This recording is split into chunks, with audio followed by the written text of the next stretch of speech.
Hi, everyone. I'm Lesa with Rain City Capital. And I'm Chris Burdick of Rain City Capital of Oregon. This is the playback of part 1 of Flip Yeah. Keep in mind the Q&A is only available in the live event and it's not available in this recording.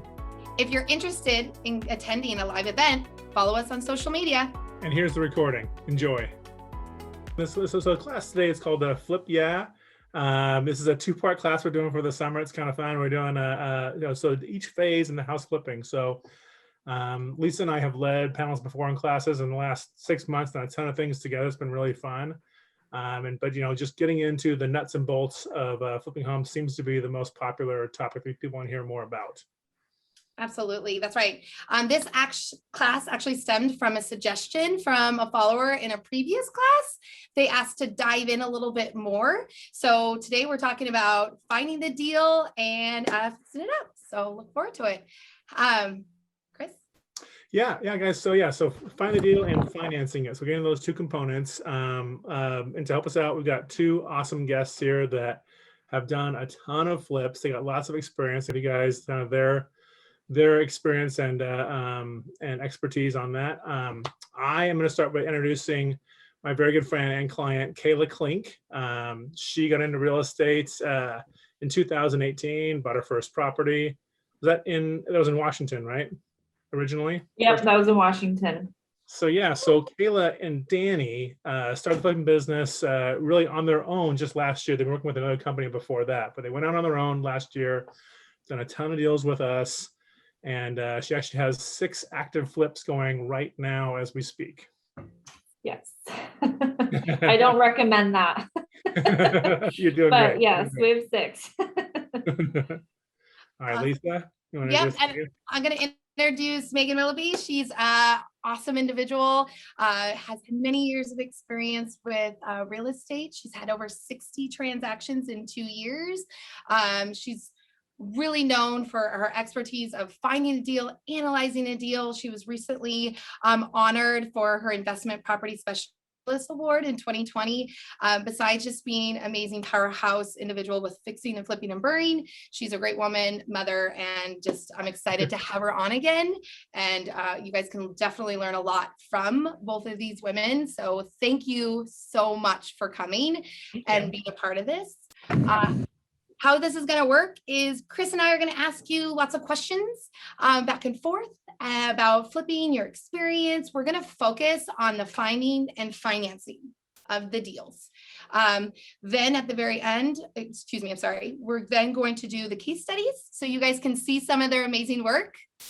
And then the last 15 minutes, we will then ask Q&A. So make sure you have those Q&A questions in the box. So go ahead, Chris. Yeah, so first question, this is for both you guys. How did you get started in investing in real estate? So I joined the team that I'm on, my managing broker has flipped houses for years, probably 15 to 20 years. And he and I went to high school together. So when I became an agent, I immediately delved into driving properties. So I'd identify the property, drive the property, and analyze the property, and I'd send them off to investors in our group. And pretty soon a house came across my desk on the MLS, and I thought, well, this might actually be a good one for me to start with. So 6 months after I got my license, I flipped my first house. That's awesome. That's awesome. Awesome. And Kayla? I actually worked for a couple in Lake Oswego in Oregon who were private investors. And I was in charge of handling all of their hard money loans and handling all of their rental properties.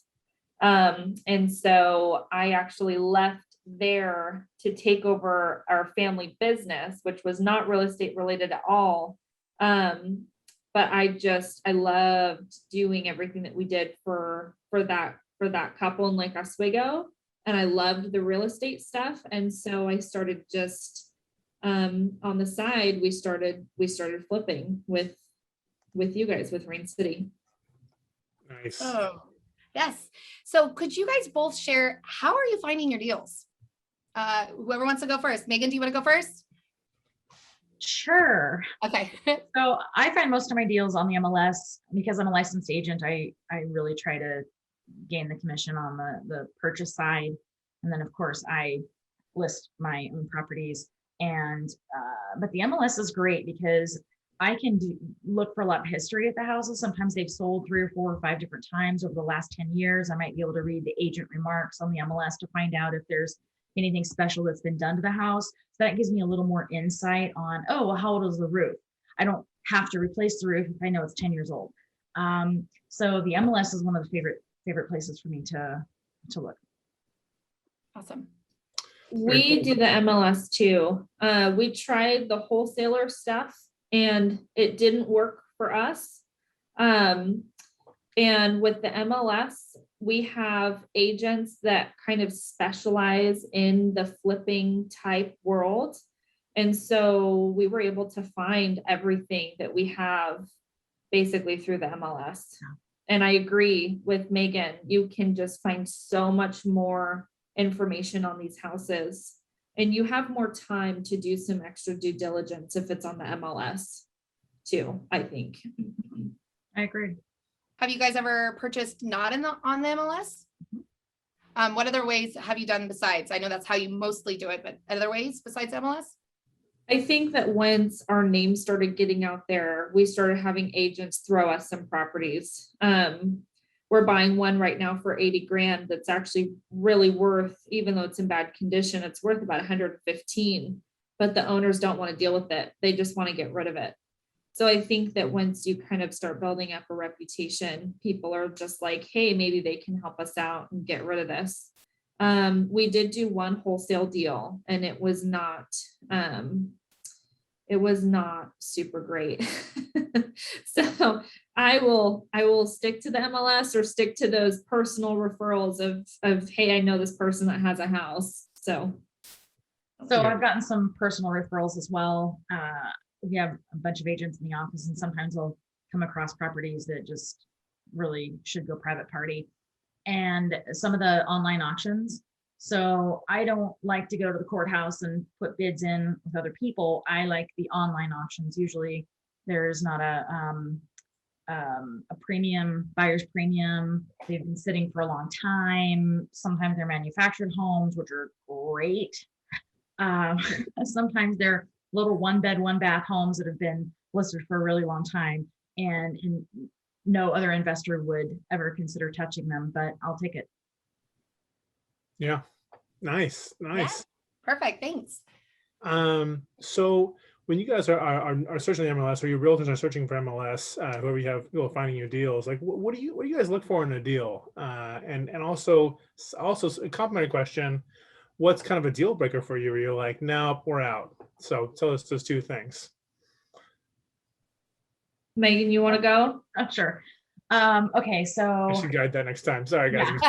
No, they're great. They're great. Yeah. So what I look for in a flip really is, does the math work? I have areas that I like to flip in. I like Snohomish County. Granite Falls seems to be my spot. And I've done manufactured homes. I've done single family homes. I've done 1-bed, 1-bath, teeny tiny homes. And so Granite Falls, Arlington, Gold Bar, the outlier areas where I know that the majority of people who are pre-approved will be able to afford to buy a house there. And let's see, a deal that I did pass on a deal recently. I thought it would be a good deal. It was a manufactured home that had been not taken care of very well. But after doing my due diligence and finding out that the well needed to be re-drilled, and the price of that was going to exceed $60,000, and the sellers weren't willing to lower their price, I decided I just didn't want to mess with it because that just eats up all of the profit. And then at that point, I might as well just go get a job somewhere. And That's too skinny. Yeah. I don't want to work for free. Right.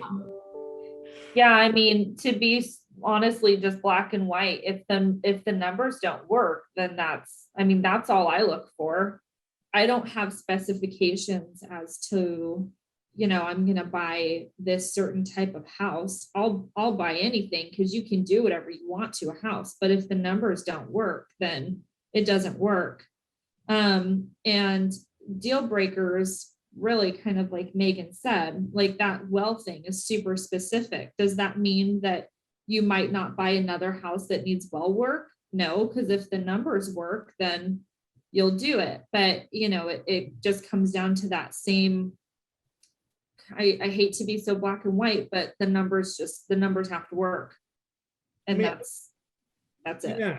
Well, and you guys are both kind of saying the similar thing, and I think for some people that haven't done this before or are uncertain on, you know, what does it mean when the numbers work? Like, Great question. Oh, I what can tell kind you. of profit do you guys want to make in the deals? Because probably the biggest question is like, what's kind of your thing of, okay, I want to make at least this much, or if it's this much or less, then I'm out, you know, and what's kind of your number?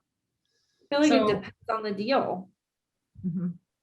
Because there's So- some deals where if I can be in and out and I make 20 grand, cool. But then if it takes me 6 months and I make 20 grand, that's not acceptable. So it depends on the deal.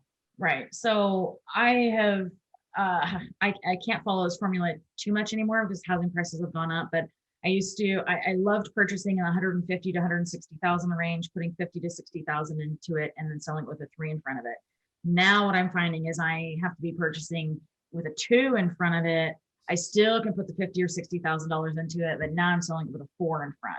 So with some of the houses I may spend more on, but I know that I'm in and out in less than 90 days from purchase, rehab to closing in less than 90 days. And if I can make $30,000 to $40,000 on a deal, then I'm in. Yeah. I'm gonna actually add something really quick to the last question. A deal breaker for me is in Portland. If I have to get a permit for something, I won't buy the house. You're like, I'm Portland. serious. So is it It's only Portland. in Portland? Permits department.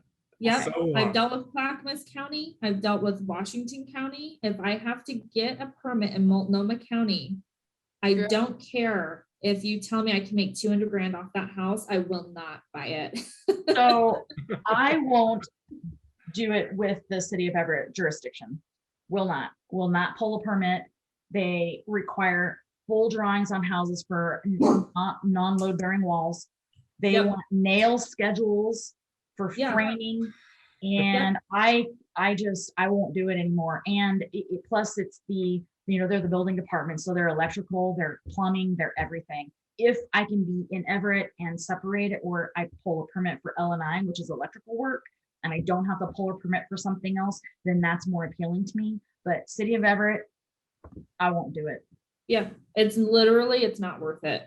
Because a big issue is, they'll come in, and I mean, I don't want it to sound like we're doing things not to code or anything like that. We make sure everything's super safe. But they can come in and say, hey, well, that electrical, that who knows who did it, you have to now pull all of that out too. And now it's a $5,000 problem that you weren't even going to touch that electrical before they came to permit a beam that you would put in a different room. So, yeah. Awesome. Sorry, I know I just went backwards, but No, you're totally thought good. about No, that. this is No, this is great. This is all what it's about because our audience is here to listen to any advice and everything. So it's great. I'm glad that you did because my next question is have you recently passed on a deal? And it sounds like Megan, I know you just shared one. Kayla, do you want to just share one? Do you have one that you just passed on? I know why you won't go to some areas, but is there a specific deal? And tell us why you passed on it. There was a deal that we did pass on. I'm trying to Chris has heard all about this one. We were buying a duplex that was rented out. That's right. And there was, so in Texas, like every house has a foundation problem. In Oregon, that would be really scary, but in Texas, the dirt moves so much, you always need to fix the foundation, but it's a lot cheaper here. So there was a foundation problem. We had a foundation company out. We had plumbers out because we found out the hole under the house was completely full of water. It was actually about to come up through the house. And ended up finding out that the water was sewage.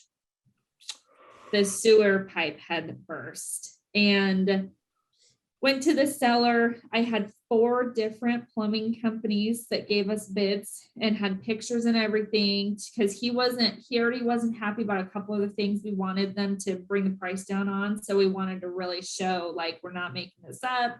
This is a huge problem. It needs to be fixed.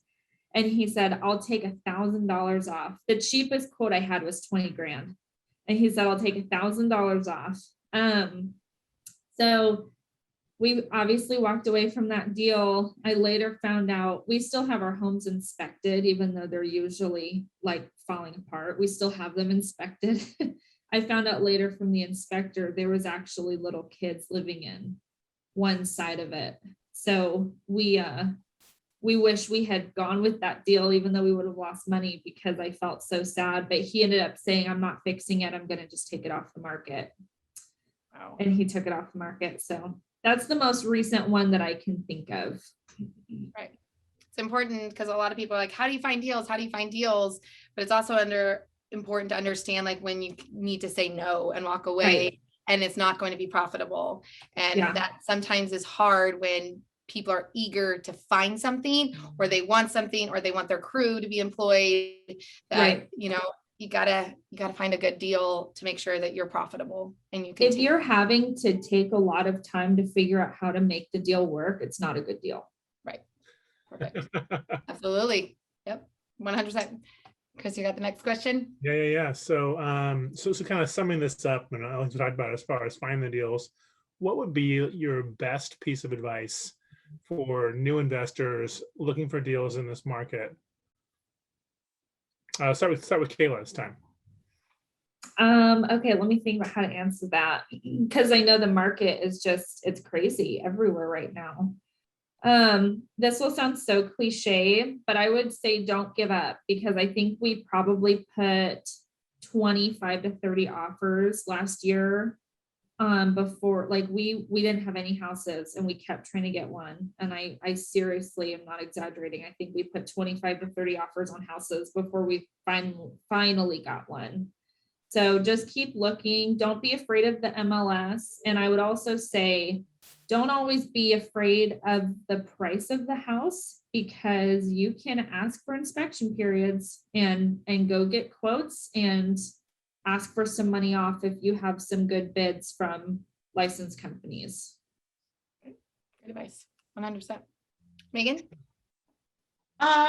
Okay, so my advice would be, don't judge a book by its cover, and really follow the formula. And if the numbers work, that the numbers work. I've had new investors question whether the area is a good area to invest in.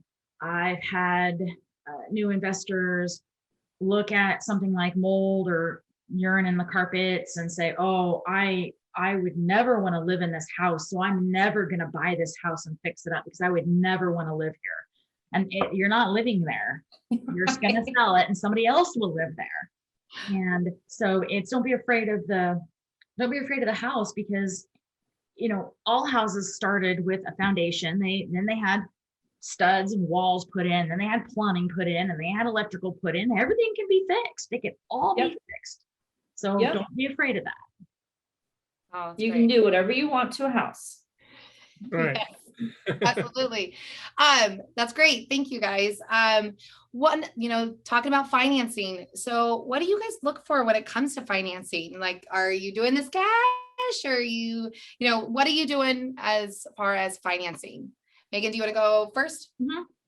So I've been, most of my deals have been Rain City. I think a few have been a cash type of deal.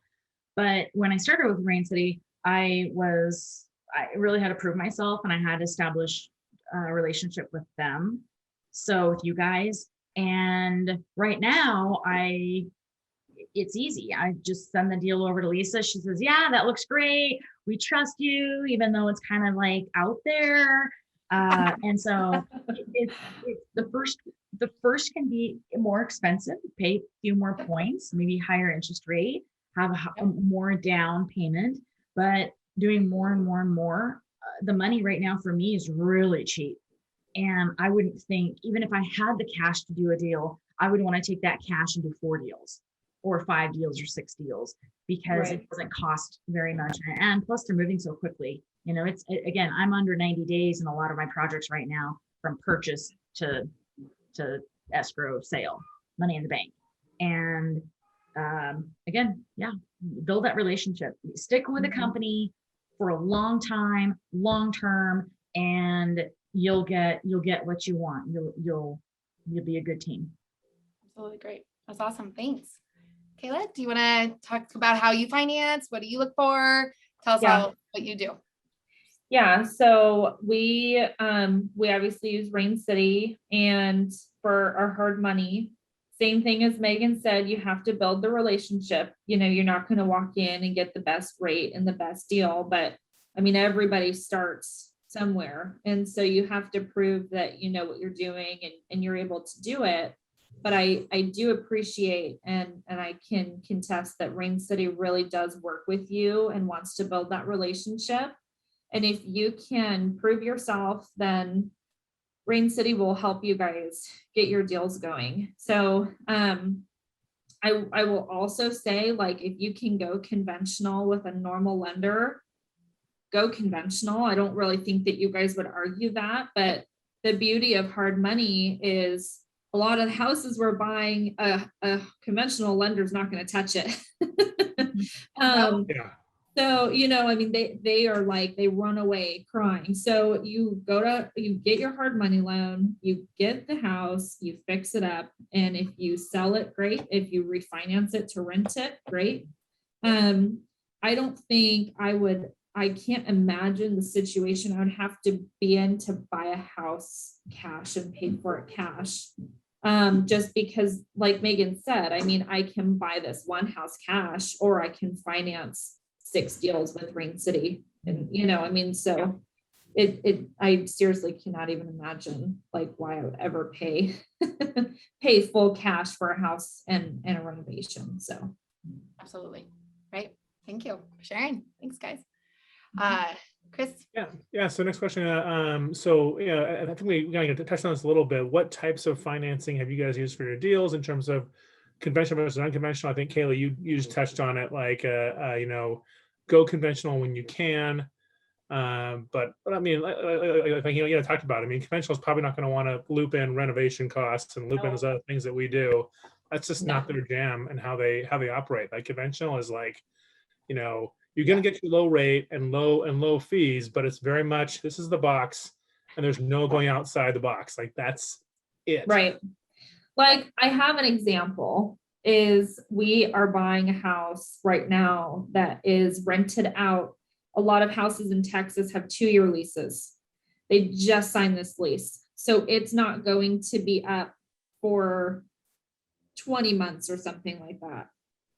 I do not want a hard money loan for 20 months. No. No. So we're buying it conventional. It needs a ton of work. I can't even believe someone signed a lease on it, but we'll buy it conventional. We'll probably actually refinance it in 2 years with Rain City, do the reno, and then rent it out again for a lot more money and refinance it conventional. So after we've renovated it. So there's another kind of example of how you can pair conventional and hard money and right, how they make it kind of work for you. together. Yeah. Mhm. Yeah. Mhm. Good. Megan? Especially if our 30-year doesn't work. Yeah. Yeah. I've just used hard money. Yep. That's it. Easy answer. Okay, there we go. Next one is yours, Lisa. Sorry, I was going to. Oh yeah, no worries. Awesome teamwork, right? What advice would you give a beginner working with a lender? Any lender, hard money lender, what advice would you have? I know you kind of already touched that. You guys are awesome talking about it, but tell us advice. I have everything accessible. I have all of my tax returns accessible. I have my bank statements. I do online banking so I can get something immediately.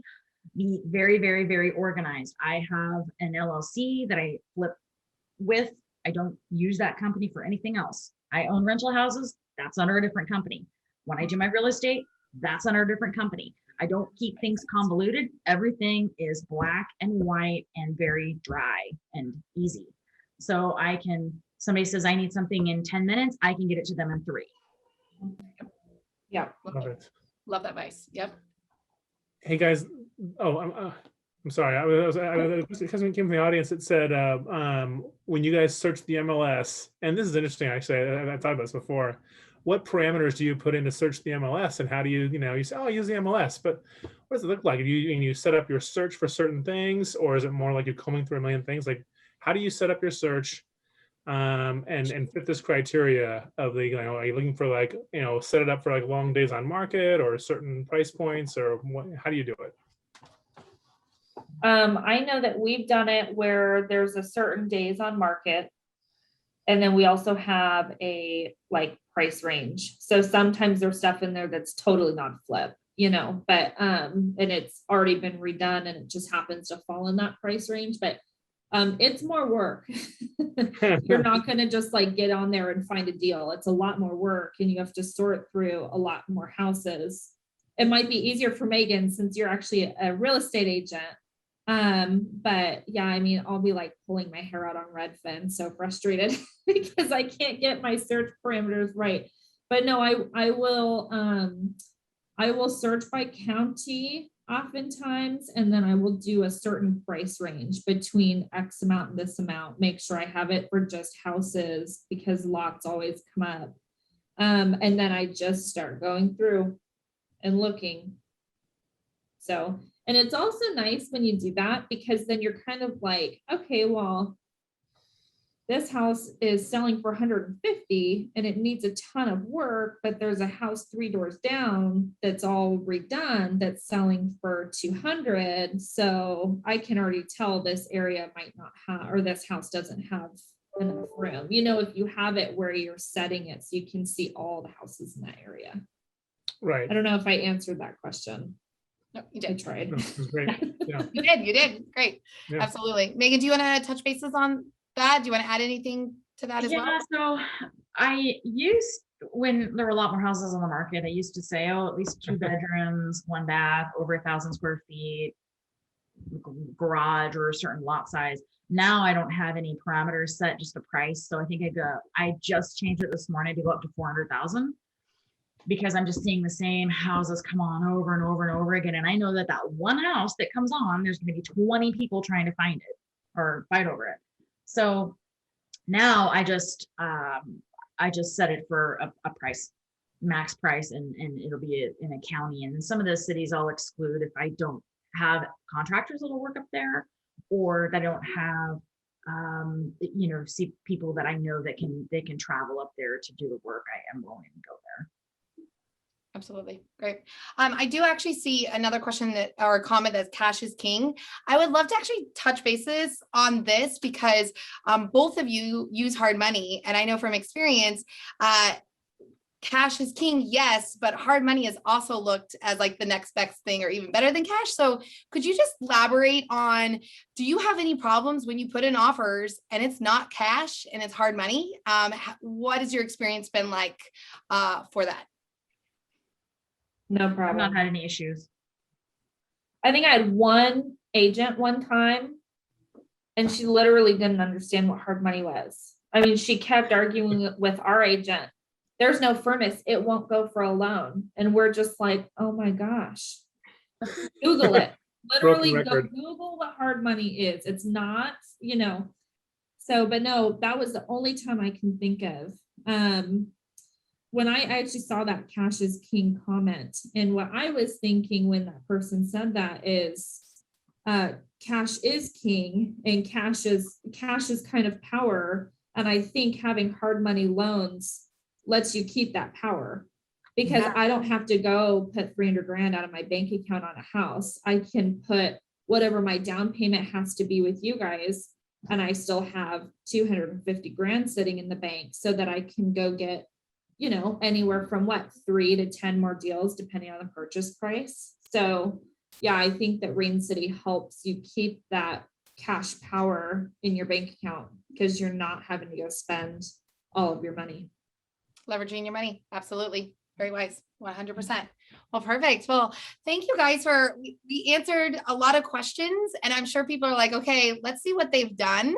So we're going to show you guys their amazing work. They each have 2 properties that they're sharing with us. Of course, they've done a lot more, but we don't have all the time, but they are going to each walk through 2 of their deals. So Kayla, do you want to go first and talk about it? Go for it. Yeah. So this was a house in Milwaukee that we bought, supposed to be a super fast in and out flip.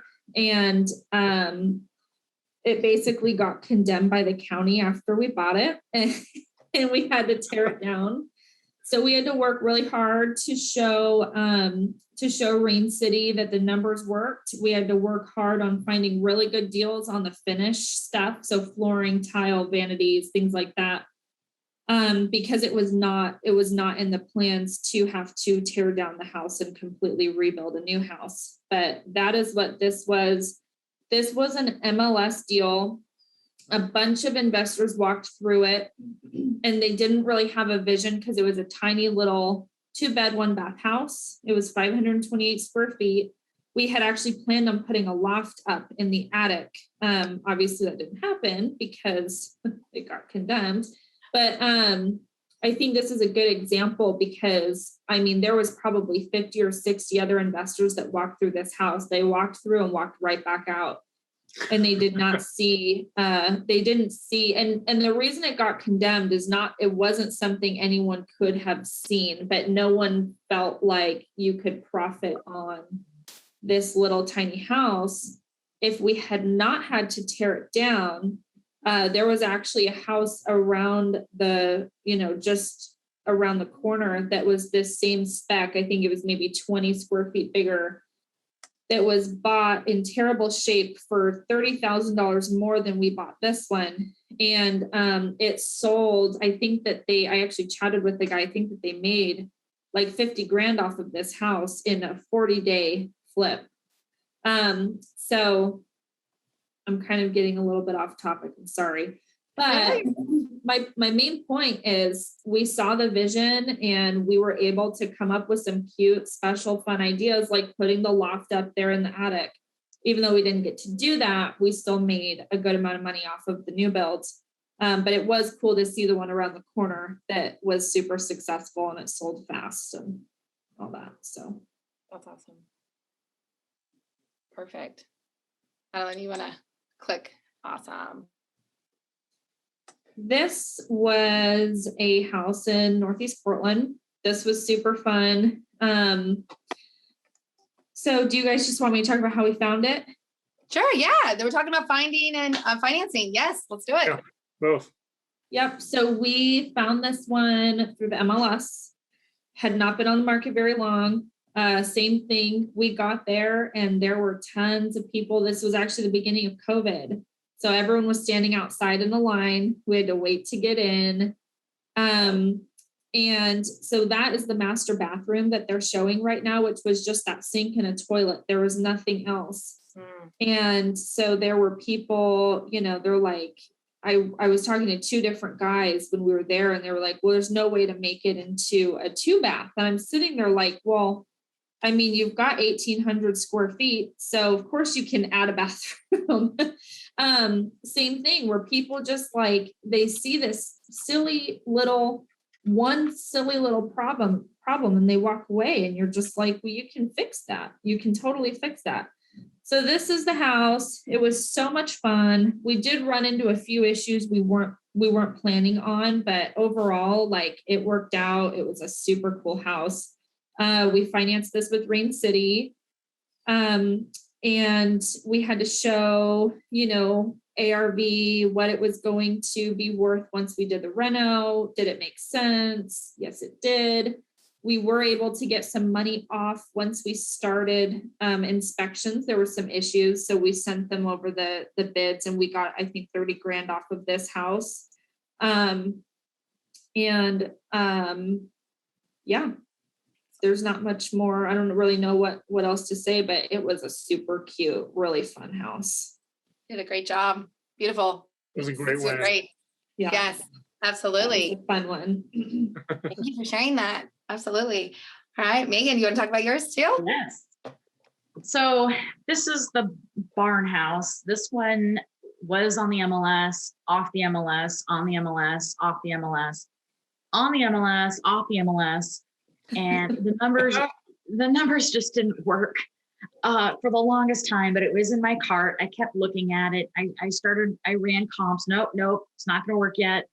Ran more comps. Oh, we're getting closer. Okay, maybe. Ran some more comps. Oh, wow, we're right there. Okay, let's go for it.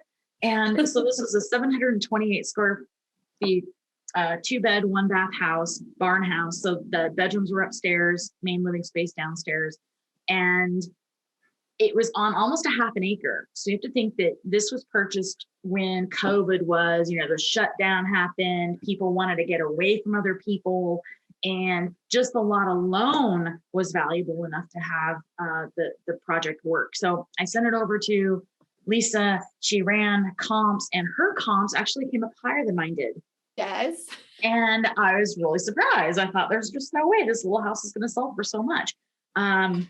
Anyway, so I think you gave me 11% down, and Yep. yeah, Couldn't quite do 10% on this one, but it was like, yeah, we're close, but it was COVID. I get it. yeah. And so, but anyway, it sold for over what you comped it at, only because there was multiple offers, and it was 77 days. So $1,000 a day isn't bad, right? 100% return on investment. I think Yeah. I put down maybe $45,000, and then I was able to pull out the 76. So I couldn't complain about that. It's so cute. I love that house. Thank you. I know. Love it. Absolutely. 100%. Love it. Madeline, can you hit the next? Perfect. Normally I'm the one with the clicker, but because I'm in the hotel, like Madeline's doing the clicking, and I'm like, oh, you're doing fabulous, lady. You're doing fabulous. Okay. So this house is also an MLS deal, and it had been under contract with a conventional purchaser. Went through an inspection a couple of days before closing.